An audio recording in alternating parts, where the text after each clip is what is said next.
नांदेड शहरातील प्रसिद्ध bridal ladies garment showroom शहजादी designer येथे मंगळवारी 7 जुलै पहाटे सुमारे 4 वाजण्याच्या सुमारास भीषण आग लागली। आग इतकी वेगाने पसरली की काही क्षणात संपूर्ण शोरूमला तिचा विळखा पडला। या आगीत लाखो रुपयांचे तयार कपडे, महागडे वधूचे ड्रेस मटेरियल, फर्निचर तसेच इतर साहित्य पूर्णपणे जळून खाक झाले। आगीची माहिती मिळताच अग्निशमन दलाचे जवान तातडीने घटनास्थळी दाखल झाले। त्यांनी शर्थीचे प्रयत्न करून आगीवर नियंत्रण मिळवले, मात्र तोपर्यंत शोरूममधील बहुतांश साहित्य जळून नष्ट झाले होते।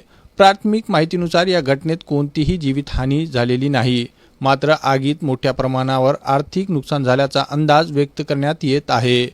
आग लागण्याचे नेमके कारण अद्याप स्पष्ट झाले नसून संबंधित विभागाकडून घटनेचा तपास सुरू आहे।